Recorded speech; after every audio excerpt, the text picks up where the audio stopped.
Conception and les continue. Allez, musique.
Good morning to each and every one of you gathered here today at Oldham Crematorium.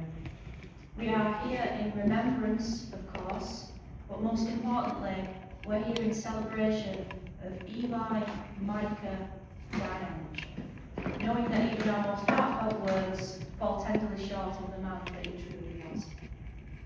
Today, we are in the presence of the people that meant the most to him. I know that at least every single person sat here in this chapel meant the world to him, and that he in return meant the world in equal measure to you. It's hard to find the words where to start.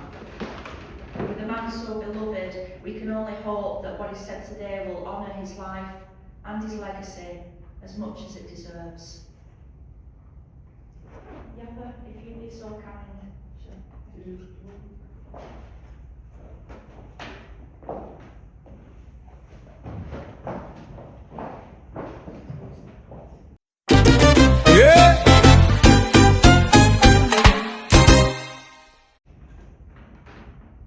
Bonjour à tout le monde. Alors moi c'est Yaba Ange, je vais traduire en français pour ceux qui ne comprennent pas bien. Alors, bonjour, donc ce qu'elle a dit ce matin. Bonjour à chacune et chacun d'entre vous réunis aujourd'hui au crématorium d'Oldham. Nous sommes ici pour nous souvenir d'Eli Micah Diane, mais surtout pour célébrer sa vie, tout en sachant que même les mots les plus sincères ne pourront jamais rendre pleinement justice à l'homme extraordinaire qu'il était. Aujourd'hui, nous sommes entourés des personnes qui comptaient le plus pour lui. Je sais que chacune des personnes présentes dans cette chapelle représentait énormément à ses yeux, tout comme lui représentait énormément pour chacune d'entre elles. Il est difficile de trouver les mots par où commencer lorsqu'un homme est autant aimé. Nous ne pouvons qu'espérer que ce qui sera dit aujourd'hui honorera sa vie et l'héritage qu'il nous laisse à la hauteur de ce qu'il mérite. Can I please ask first of all for you to join me in reciting the words of our Father? Our Father, who art in heaven, hallowed be thy name. Thy kingdom come, thy will be done, on earth as it is in heaven. Give us this day our daily bread, and forgive us our trespasses, as we forgive those who trespass against us. And lead us not into temptation, but deliver us from evil. Amen. Today, we remember a man who touched so many lives with his kindness, his laughter, his unmistakable style, and above all else, his remarkable outlook on life. To Izzy, to Eli's children, his family here and abroad, his many friends and colleagues, I offer my heartfelt condolences. Today is a day of sadness because someone deeply loved has been taken from us. But it is also a day to reflect on a life that was lived with courage and with dignity and with gratitude. Eli was born in Kolwezi in the Democratic Republic of Congo in 1968 to his parents Elise and Elias. He grew up alongside two brothers, Christophe and Gomer, who have sadly predeceased him, a sister, Liliane, and 5 step-siblings. From an early age, he was bright and ambitious, later attending university to study law, a reflection of the curious and intelligent man he would always remain. In 2001, Eli made the brave decision to come to the United Kingdom. Like so many who leave everything familiar behind, he arrived without speaking a word of English. It takes tremendous courage to start again in a new country, but Eli embraced every challenge before him. He married and became the proud father of 4 children, Chelsea, Jessica, Hermeline and Chloe. He worked tirelessly, taking on a variety of jobs in Manchester, including working as an attendant at Manchester Airport and various agency work, before discovering the career that suited him perfectly, bus driving. He started his training in London at Arriva and Go Ahead. It was a profession he took enormous pride in, one that allowed him to serve his community while doing a job he genuinely loved. After a few years in London, Eli moved back home to Manchester. Little did he know that one job interview would change the course of his life forever. At Stagecoach, there was a lady named Izzy. He knew her as she had interviewed and recruited him months earlier. It all began with a stubborn vending machine and a crunchy chocolate bar that refused to cooperate. Somehow, Izzy ended up with 2 chocolate bars. Eli was more than happy to share them. A conversation began, and from that wonderfully ordinary moment grew an extraordinary love story. They fell completely and hopelessly in love. Izzy absolutely adored Eli, and hearing her speak about him leaves no doubt whatsoever how deeply she loved him. She smiles when she remembers what a beautifully dressed man he was. Fashion wasn't simply something he enjoyed, it was an art form. Every colour had to match perfectly. Every detail mattered. Ralph Lauren was a favourite, and Eli simply would not leave the house until he looked, in Izzy's words, $1 million. While it might have taken her half an hour to get ready, Eli could happily spend 2 or even 3 hours perfecting his appearance. The finest aftershaves, immaculate clothes and polished shoes. You often smelt him before you saw him, and when you did see him, he certainly made an entrance. He was a wonderfully sociable man. Eli loved to talk. Politics fascinated him, and many hours were spent putting the world to rights with his close friend Eric back in London. He followed current affairs closely, enjoyed podcasts, particularly those discussing politics, and if his phone wasn't in his hand, it probably wasn't very far away. Social media was another passion, usually giving everyone the latest glimpse of one of his carefully chosen outfits. He was also a remarkably gifted linguist, speaking at least 5 different languages fluently. His intelligence shone through in so many aspects of his life, yet for all his intellect, Eli never lost his sense of fun. He was constantly whistling, constantly cheerful and smiling. And then there was the dancing. Anyone who ever went out with Eli and Izzy knew exactly what happened when the music started, whether it was an evening of food and dancing in Manchester, or enjoying themselves at the street bridge, where today's wake would be held. Eli wasn't someone who quickly blended into the background. The dance floor seemed to belong to him. People noticed him, not because he demanded attention, but because his joy was simply impossible to ignore. A double Jack Daniels and Coke would usually be close by, but never in excess, simply enjoyed, alongside good company, a bit of football, laughter and dancing. Holidays in Portugal to spend time with dear friends Des and Stephanie became treasured memories too, adding yet more chapters to a life already filled with much friendship and adventure. Eventually, Eli moved work to Metrolink, where colleagues quickly saw the standards he set for himself. He was meticulous. Before beginning his new routes, he insisted on driving it first with Izzy, learning every turn, every stop, every detail. He wanted to get it right. That quiet determination and pride in doing things properly earned him much respect throughout all his working life. Despite his outward personality, Eli was also an intensely private man. When pain began in his side, few could have imagined where it would lead. The diagnosis of an aggressive cancer changed everything. Yet perhaps nowhere did Eli reveal more about the man he was than during those final months. Many people, understandably, would have asked, why me? Eli chose a different question. Instead of asking how long he had left, he asked how much living he could still do. He wasn't interested in dwelling on the prognosis. He wanted to celebrate and to love and to make every remaining day count. When he received his diagnosis, his response was beautifully simple. This is the life. Not spoken in defeat, not spoken in bitterness, but spoken with gratitude. Grateful for the life he had lived, grateful for the people he had loved, grateful for every experience that had shaped him. And it is an outlook that is almost impossible to comprehend, and yet Eli lived it every single day. His courage never deserted him. Even when the pain became overwhelming, he refused to complain. His smile remained as bright as ever. He continued to radiate warmth, humour, and appreciation for the people surrounding him.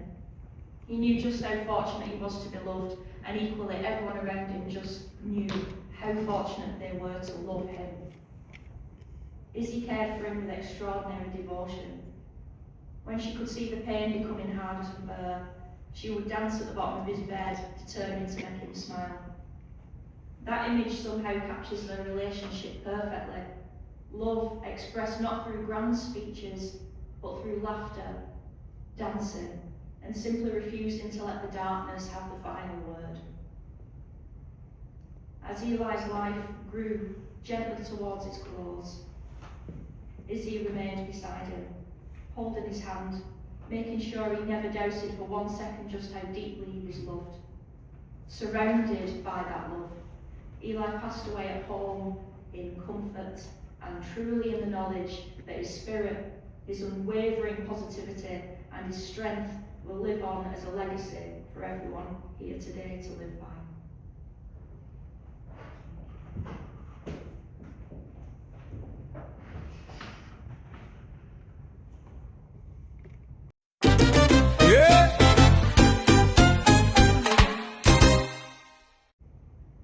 Alors je vais dire un peu ce que ma collègue a dit ici.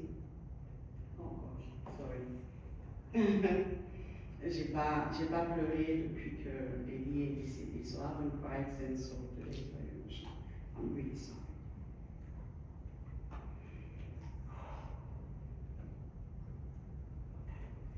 Alors, aujourd'hui, nous nous souvenons d'un homme qui a marqué tant de vies par sa gentillesse, son rire, son style inimitable et plus que tout par sa remarquable façon de voir la vie. À Izzy, aux enfants d'Ellie et à sa famille ici et à l'étranger, à ses nombreux amis, collègues, j'adresse mes plus sincères condoléances. Aujourd'hui est un jour de tristesse parce qu'un être profondément aimé nous a quittés. Mais c'est aussi un jour où nous rendons hommage à une vie vécue avec courage, dignité et gratitude. Ellie est née à Kolwezi, en République démocratique du Congo en 1968, de ses parents Élise et Elias. Il a grandi avec ses deux frères Christophe et Gomer, qui l'ont malheureusement précédé dans la mort, ainsi qu'avec une sœur Liliane et ses 5 demi-frères et demi-sœurs. Dès son plus jeune âge, Élie s'est distingué par son intelligence et son ambition. Il poursuivra ensuite des études universitaires en droit, reflet de sa curiosité intellectuelle et de l'esprit brillant qui le caractériseront toute sa vie. En 2001, Élie prit la courageuse décision de venir s'installer au Royaume-Uni. Comme tant d'autres qui quittaient tout ce qu'il connaissait derrière lui, il arriva sans parler un seul mot d'anglais. Il faut un immense courage pour recommencer sa vie dans un nouveau pays, mais Élie a affronté chaque défi avec détermination. Il se maria et devint l'heureux père de 4 enfants, Chelsea, Jessica, Hermine et Chloé. Il travailla sans relâche, occupant différents emplois à Manchester, notamment à Royal Mail chez Aviva et comme agent de l'aéroport à Manchester. Ainsi, dans des emplois d'intérim avant de découvrir sa profession qui lui correspondait parfaitement, chauffeur de bus. Il commença sa formation à Londres. C'était un métier dont il était énormément fier. Un métier qui lui permettait de servir sa communauté tout en exerçant une profession qu'il aimait profondément. Après quelques années passées à Londres, il revint vivre à Manchester et il était loin d'imaginer qu'un simple entretien d'embauche allait changer le cours de sa vie pour toujours. Chez Stagecoach, il y avait une femme qui s'appelait Izzy. Ellie la connaissait déjà car c'était elle qui l'avait reçue en entretien et recrutée quelques mois auparavant. Tout a commencé à cause d'un distributeur automatique un peu capricieux et d'une barre chocolatée crunchy qui refusait obstinément de tomber. D'une manière ou d'une autre, Izzy s'est retrouvée avec 2 barres de chocolat. Ellie s'est fait un plaisir de les partager avec elle. Une conversation s'est engagée et à partir de ce moment merveilleusement ordinaire est née une histoire d'amour tout à fait extraordinaire. Ils sont tombés profondément et épudément amoureux.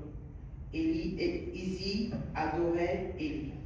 Lorsqu'elle parle de lui, il ne fait aucun doute de l'immensité de l'amour qu'elle lui portait. Elle sourit en se rappelant combien il aimait également s'habiller. Pour Ellie, la mode n'était pas un simple plaisir, c'était un véritable art. Chaque couleur devait être parfaitement assortie, chaque détail comptait. Ralph Lauren était sa marque préférée et comme le disait souvent Izzy, Ellie ne quittait jamais la maison sans avoir l'air d'1 million de $. Alors qu'il fallait parfois une demi-heure à Izzy pour être prête, pour se préparer, il fallait parfois 2 ou 3 heures à Ellie pour peaufiner son apparence. Les meilleurs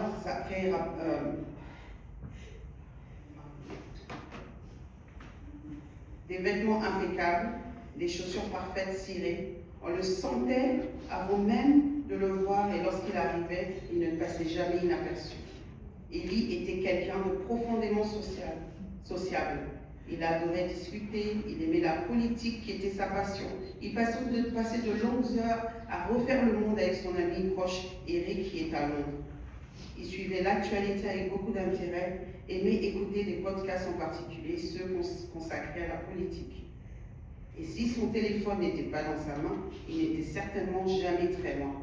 Les réseaux sociaux faisaient également partie de ses passions, lui permettant de partager avec tout le monde ses tenues soigneusement choisies. Il était aussi un linguiste remarquablement doué, parlant couramment au moins 5 langues. Son intelligence transparaissait dans tous les aspects de sa vie. Pourtant, malgré tout son savoir, Ellie n'avait jamais perdu sa joie de vivre. Il sifflait sans cesse, gardait toujours le sourire et respirait la bonne humeur. Et puis, il y avait la danse. Tous ceux qui sont déjà sortis avec Ellie et qui savent exactement ce qui se passait dès que la musique commençait.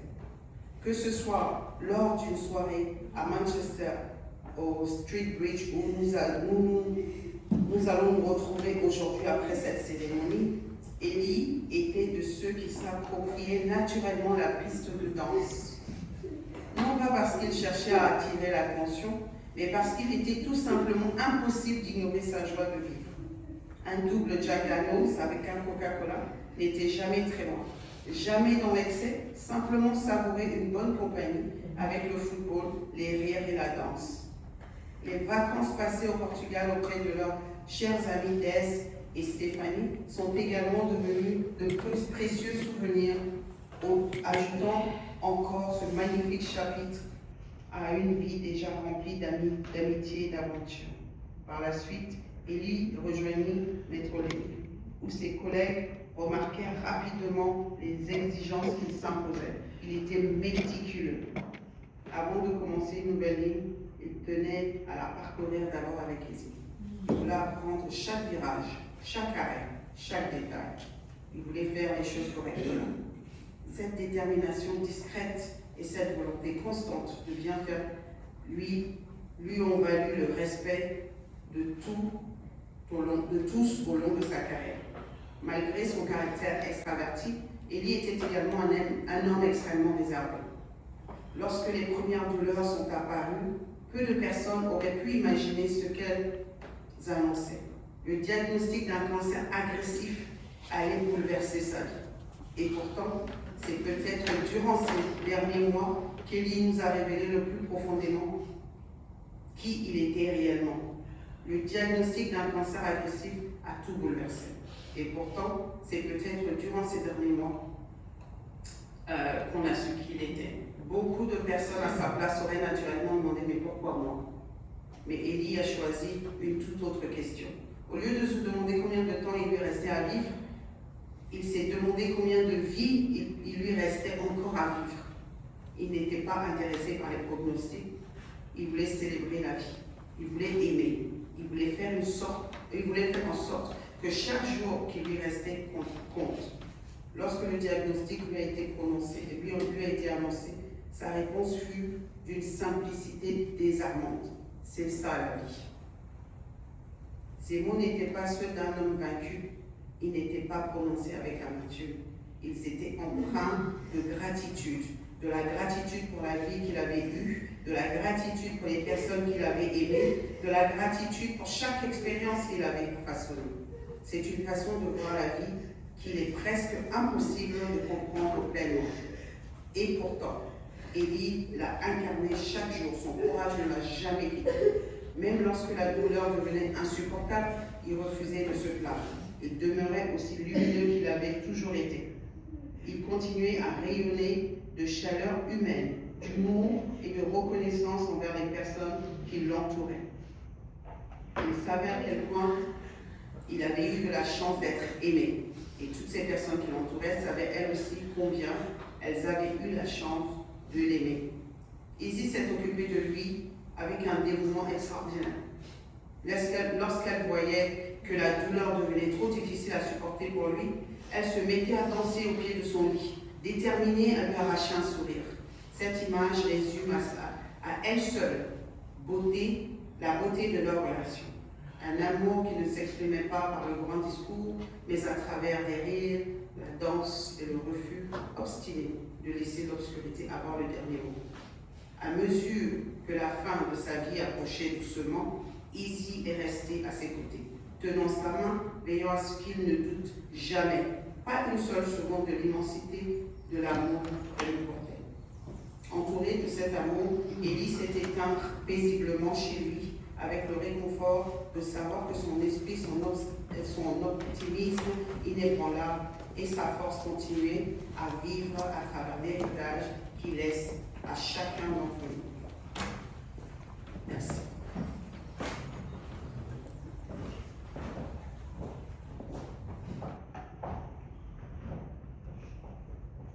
Now, can I introduce Izzy to say a few words about Eli?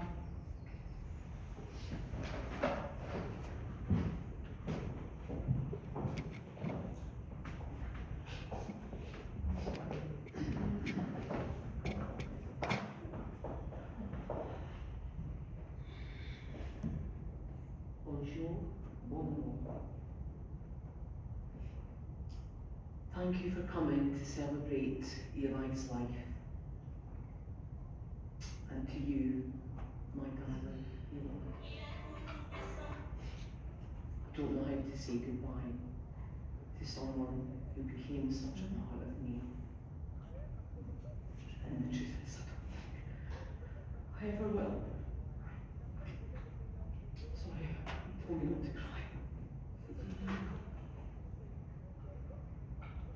Eli was a force of nature. He has a presence that filled every room he walked into. He was charismatic, funny, handsome, and full of life. But if you didn't know Eli, you also knew that while he gave people they smile freely. He kept his heart carefully protected. He was deeply private. I'll never forget the day he came home after joining the metro line. He told me, Izzy, there's quite a few Congolese people there. I said, that's brilliant, Eli. You can speak French with them, become friends. He looked at me completely seriously as Eli would look and said, when they spoke to me in French, I told them, sorry, I don't know what you mean in English. I was horrified. I said, why would you do that? And he just shrugged and said, I didn't want them getting close to me. None of my business. That was Eli. He could make you laugh with one sentence, and somehow it made perfect sense because it was him.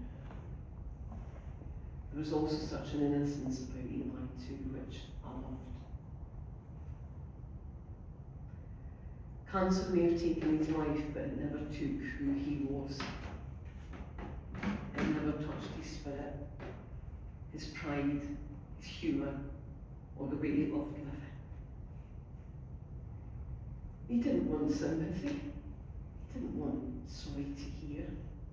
And that's why he chose not to share his illness.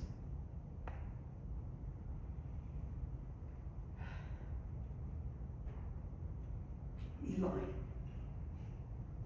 thank you for every ordinary day that you became extraordinary because you were in it. Thank you for your laughter, your strength, your stubbornness, and for loving me in your own unique way. Ellie, you were one of a kind. You truly are the best of the best of us. I'll miss our chats so much.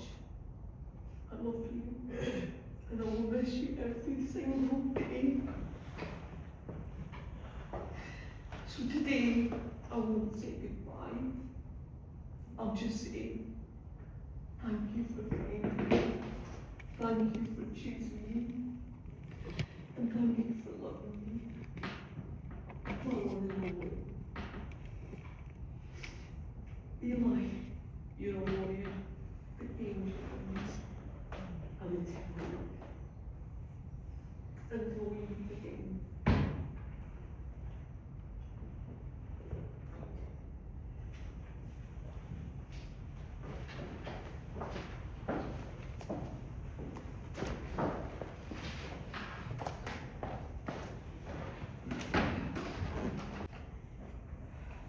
Tous ceux qui sont ici aujourd'hui, merci d'être venus pour célébrer la vie d'Élie.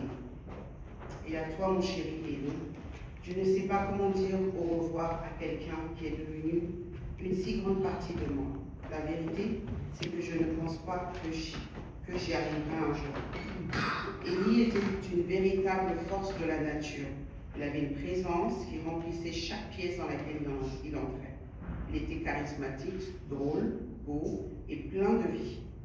Mais si vous connaissez Élie, vous savez aussi que même s'il offrait facilement son sourire aux autres, il protégeait farouchement son univers intérieur.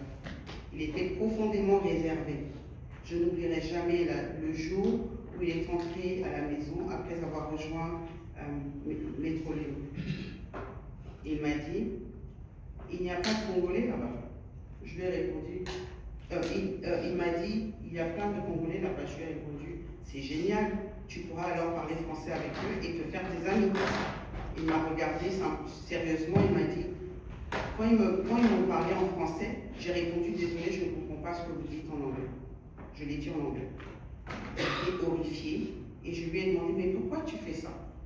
Il a simplement haussé les épaules et il m'a répondu, je ne voulais pas qu'il s'approche trop de moi, pour pas qu'il connaisse mes affaires privées. C'était Elisa. Il pouvait te faire rire avec une seule phrase et d'une certaine manière, cela avait un sens parfait parce que c'était lui. Il y avait chez Élie une innocence si particulière. Le cancer lui a peut-être pris la vie, mais il ne lui a jamais pris ce qu'il était. Il n'a jamais touché à son esprit, à sa fierté, à son humour, ni à sa façon de vivre. Élie, merci pour tous les jours ordinaires qui devenaient extraordinaires, tout simplement parce que tu en faisais partie. Merci pour ton sourire, merci pour ton rire, ta force, ton entêtement et pour m'avoir aimé à ta façon si unique. Élie, tu étais unique. Tu étais vraiment le meilleur d'entre nous. Je t'aime et tu me manqueras chaque jour. Tu vas tellement me manquer. Je t'aimerai toujours. Les conversations avec toi vont tellement me manquer. Alors aujourd'hui, je veux te dire au revoir. Je ne veux pas te dire au revoir. Je dirais simplement merci de m'avoir trouvé. Merci de m'avoir choisi. Merci de m'avoir aimé, mon seul et unique. Tu viens de quitter ce monde beaucoup trop tôt. Jusqu'à ce que nous nous retrouvions, garde-moi une place. Élie, tu as un guerrier qui a maintenant gagné ses ailes et sa vie éternelle jusqu'à ce que nous nous retrouvions.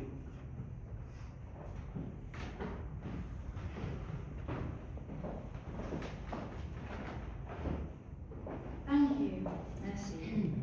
And now, on his family's behalf, I'd like to read their tributes to Eli. From Elise. I, your mother, think of the pride in my eyes when I spoke of you. You honoured me with your respect and your hard work. The son you were showed us how to love our roots. And from Lillian. I, your sister, remember the laughter and the arguments and care, your instructions at 6 in the morning. You were the pillar, the one who called us just to say, are you doing well? The place you leave at the table will remain empty, but in my heart you keep your chair. You were the older brother who showed us the way. When we were scared at night, we would come to your bed. When life hit, it was your number I dialed. Today, the phone won't ring anymore. The room next door is empty, but the blood does not lie. You remain my brother.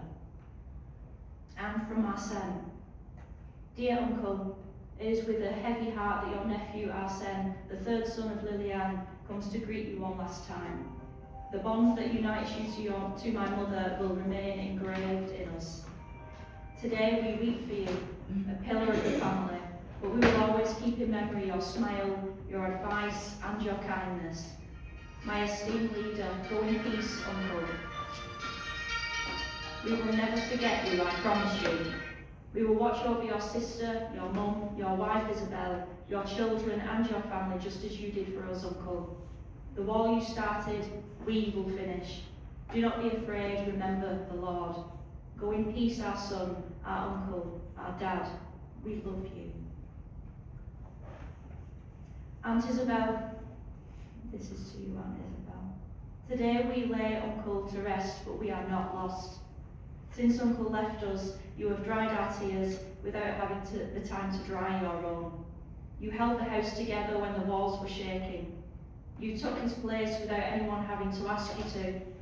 Uncle always used to tell us, if I go first, listen to your Aunt Isabel. She is my other self. So, Aunt Isabel, we want to tell you this in front of everyone. You are no longer just our aunt. You are our second mum now.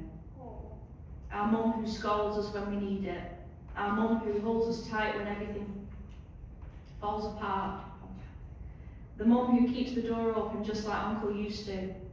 I know you are tired. I know your heart is in pieces, but know one thing. We won't let you carry this weight alone. Just as Uncle watched over us, now it is us who will watch over you. Thank you so much for loving Uncle Eli. Thank you for still loving us. From Arsene, Jeremy, Cedric, Maurice, Lisa, Shadrach, Alpha and Esther. And now, can I please welcome you all to sing, if you feel that you can and if you choose to, the hymn Abide With Me. You'll find the wording in your order of service booklets.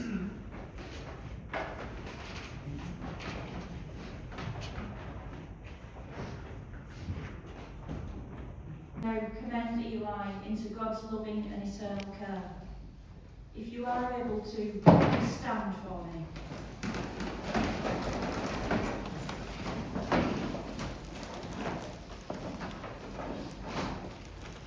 Into the hands of Almighty God, we commend our brother Eli. May Christ, who died and rose again, welcome him into eternal life. May the angels lead him into paradise. May the saints welcome him. Eternal rest grant unto Eli, O Lord, and let perpetual light shine upon him.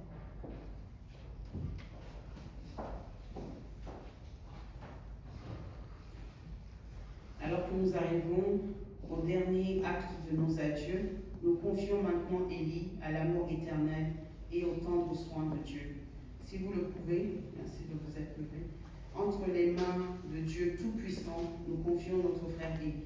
Que le Christ, qui est mort et ressuscité, l'accueille dans la vie éternelle. Que les anges le conduisent au paradis, que les saints lui souhaitent la bienvenue. Accorde à Élie le repos éternel, Seigneur, et que la lumière éternelle brille sur lui.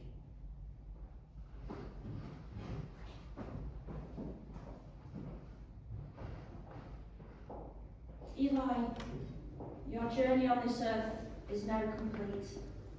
You leave behind a family who love you deeply, friends whose lives you have touched, and a legacy that will continue through all who knew you. May you now rest in God's peace, reunited with those who have gone before you. Until you are together again, may you rest in peace. Amen. Thank you. Please be seated.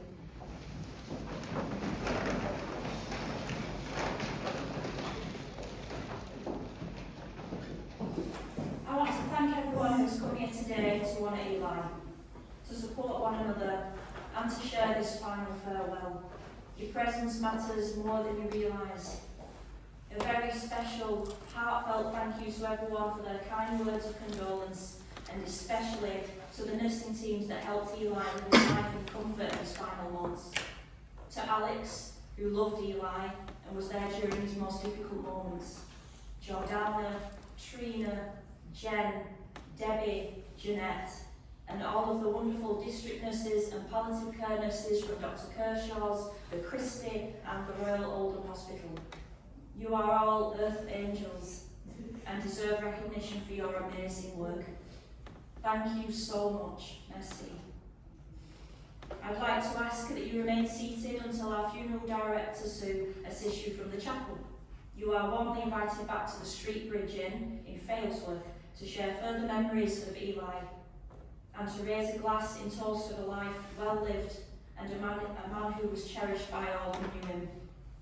If you wish to donate to a charity close to his heart, please feel free to use the donation box provided in support of Dr. Kershaw's hospice.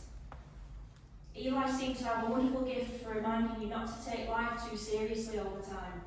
So, as we leave here today, let us take something of that with us.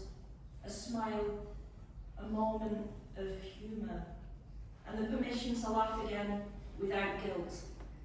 In his own words, and ones that will ring in my ears for a long, long time, this is the life. May you go from this place carrying peace in your hearts. Eli, you are loved and you are remembered, and you go with us all in the best of ways.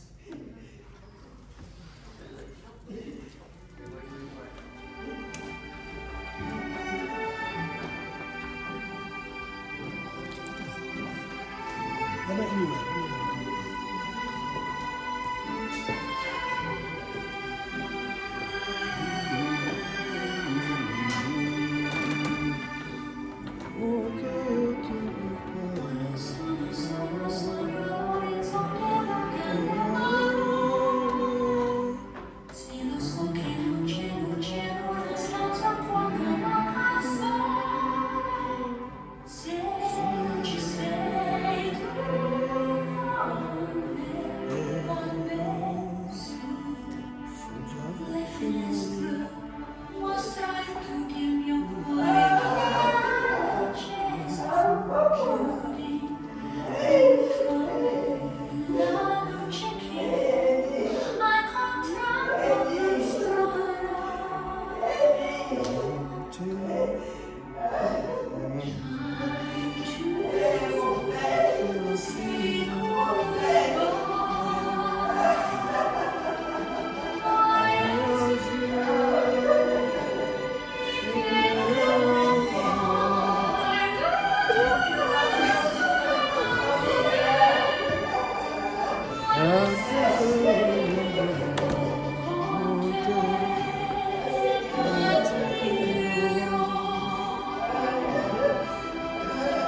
Ah, là, comment le docteur? Bien, bien.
Ici, c'est la porte où se trouve le cercueil. Et quand le cercueil passe de l'autre côté, cela veut dire qu'il sera brûlé. Nous sommes au crématorium, au cimetière de Hollywood Cemetery. Donc, vraiment, là, c'est le au revoir. Et nous allons dans le jardin là-bas attendre jusqu'à ce que le corps sera fini de brûler. Merci, au revoir. Le reportage est fini par ici. Bye bye.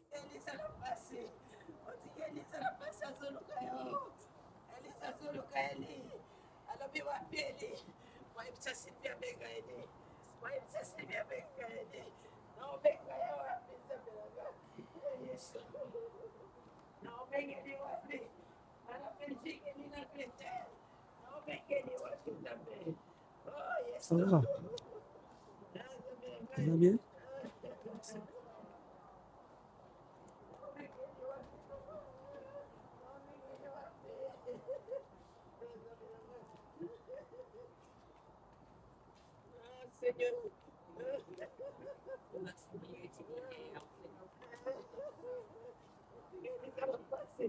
Oui, il est à Bruxelles, lui. Il est à Bruxelles, il faut ça y est. Bruxelles? Il est à Catanano.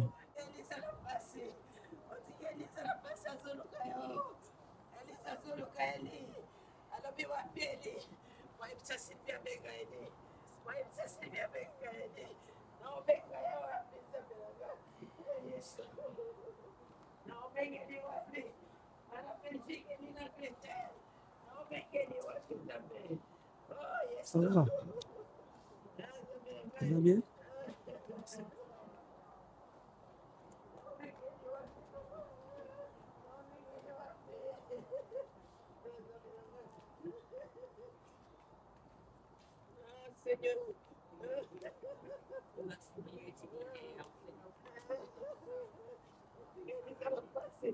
Oui, il est à Bruxelles, lui. Il est à Bruxelles, il faut ça y est. Bruxelles? Il est à Catanano. Dis-moi, là, je me rappelle, Bokyo Langa Koufaki, Batumba qui est. Même chanson. C'est vraiment une chanson pour nous revoir, hein. Terrible.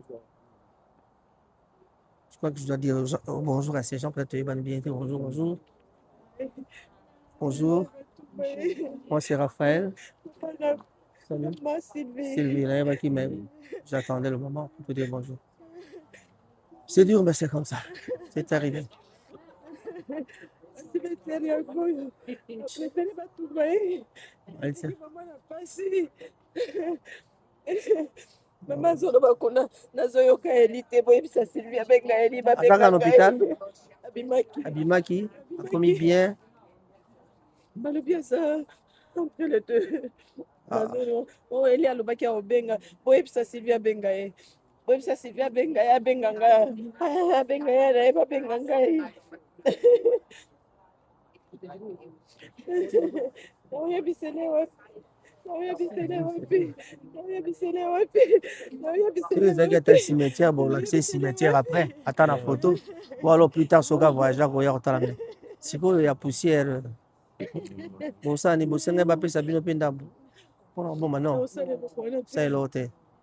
Ce sera dur, hein, tu vas mère. Non, mais, na tout niveau pour l'habiter, et là, on est représenté par maman pour nous.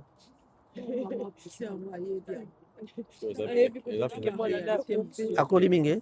84-85. Oh, ça va. Mais c'est très dangereux que ce soit une nouvelle en haut, hein, parce Ouais, que c'est ça. à cet âge-là, à l'état malade. Et ouais, un grand ami à Eli depuis Eli à Kumaki Namboko. En tout cas, maman, Pirate a présenté M. Donc, son grand ami depuis l'an 2000. On était ensemble avec lui. Il est venu me voir, on était ensemble. Mais maman, il n'a rien dit. Il n'a rien dit. J'ai parlé avec lui, mais il n'a rien dit. Il n'a pas dit qu'il était malade. Il n'a rien dit.